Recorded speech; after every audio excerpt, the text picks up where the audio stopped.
This is just a sample of the audiobook. To get the complete audiobook, access the link posted in the first comment.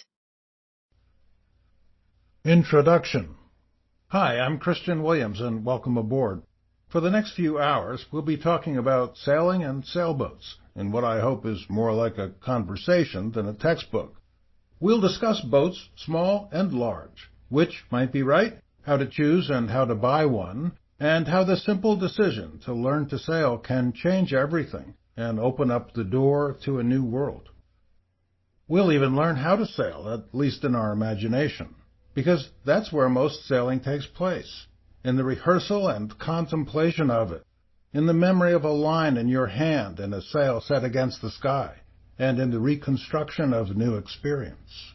Because sailing is something that's always new, even to those of us who've been at it for a while. Sailing is imagination. I have on the wall before me a photograph of Harold Vanderbilt in necktie and blazer at the helm of his 135-foot-long J-class sailing yacht with a paid crew of 30.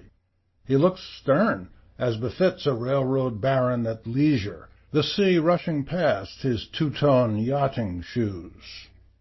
Sailing has always been that.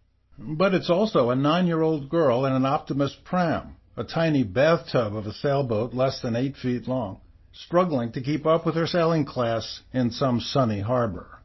There are lots of kids like her, and she's sailing too.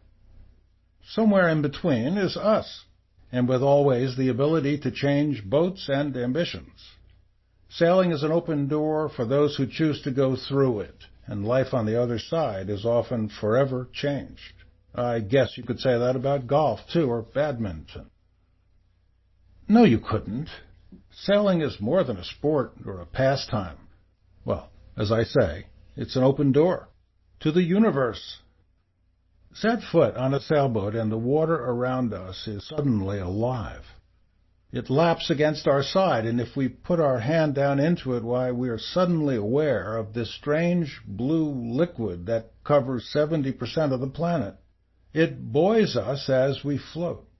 It cradles us for the moment, although in the very next moment it may become spray flying and whitecaps flashing in our heart and our mouth, because this is real water, not water in a water glass, not water on a mop, but water as it has been for 4 billion years, the water of which we're made and without which we couldn't exist.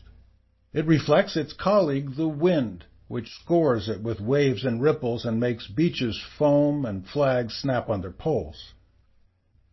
In our conversation, I'll probably go on and on a bit about how small boats are the best teachers. They're easy to buy and store, and a good starting point, and also a good ending point. Did I say that we can sail all our lives, and through infirmity, and when athleticism has long gone, if we were ever athletes at all? And that we can be in the 7th grade, or a middle-aged woman, or a young buck, or an old goat, and find equal challenge and companionship and competition.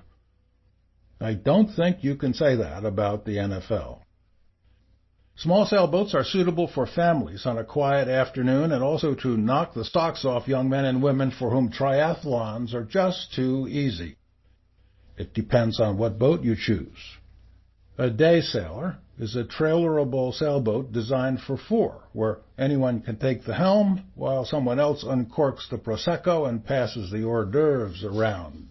Here's to that. But a sailboat the very same length can be entirely different, designed as a high-tech rocket ship on which skipper and crew hang in trapezes, fly enormous spinnakers, and rise out of the water like a motorboat to hurtle off waves and hair-raising demonstrations of skill and nerve. The next step beyond dinghies and daysailers is cruising boats. They're designed to take us sailing to overnight destinations. They can be small, suitable for no more than 2 or 3 crew, and in which waking up in a new anchorage means making coffee on a sterno stove with a bucket for a toilet. Or they can be 40 feet long with air conditioning and hot showers and ice cream in the deep freeze. If we learn to sail a dinghy, we've also learned how to sail them. The partnership with the wind is the same for every kind of sailboat. What is not the same is the price range of boats large and small.